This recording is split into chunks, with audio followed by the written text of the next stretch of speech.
If you haven't heard of a heat pump before, it's like a reverse cycle air conditioner which is used for heating water.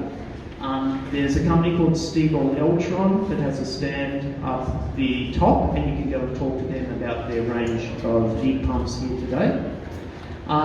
Reverse cycle air conditioning is actually an electrified technology. It's actually good to use reverse cycle air conditioning. Obviously, a lot of our older apartment blocks don't have reverse cycle air conditioning for every apartment. Some of the bigger blocks have cooling towers and have one air conditioning system for the entire block. But we have an example of one apartment building here, the Iora building, that actually decommissioned a centralised air conditioning unit and switched back to everyone having their own reverse cycle air conditioner for their own apartment. And that's actually more efficient for that building than running, say, a 20-year-old cooling tower system that services all the apartments. So reverse cycle air conditioning is good if you do have it installed at the moment, and you also use a gas heater or you use an electric resistive heater. I want to convince you to not use the gas heater or the electric resistive heater. Use the heating from the reverse cycle air conditioner, because that's actually more efficient. So a lot of us that have reverse cycle air conditioning, we're under the misconception that it's not efficient. We try to minimise its use, but in winter we're using these, perhaps a gas heater or an electric resistive heater plugged into a power point, and it would actually be more efficient to heat our apartment using the reverse cycle air conditioner. Solar photovoltaic, it can be installed on apartment buildings in about 3 or 4 different manners.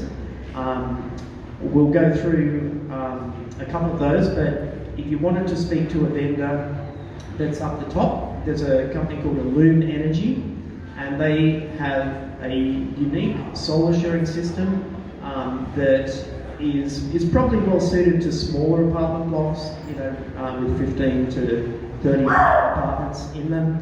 And you can put one solar system on the roof of the apartment building and then channel and measure and make it equitable how the solar is diverted into all the apartment meters inside the apartment building. So if you want to learn more about that model of solar, go and have a chat to Will Anstey from Illume Energy, who's up the top today. You can also do solar for the common area or the house services, the house lights in your apartment block. And we'll give you some examples where that's been installed here in North Sydney. And you can also, if you're in a townhouse complex, you could do an individual solar system for your own townhouse. Now, the heat pumps can be used for domestic hot water. The heat pumps can also be used for heating pools. And so we've got examples of apartment blocks that have common area pools, and they're heating those with electric heat pumps today. And finally, batteries. There is one apartment block here in North Sydney that's installed a battery, to our knowledge. They've been in the program so far, and we think more apartment buildings will follow, and we'll show you that as well. So this is the picture of what we want to make those 2,400 apartment buildings in North Sydney look like as we move to electrification, degasification, decarbonisation, and more sustainability.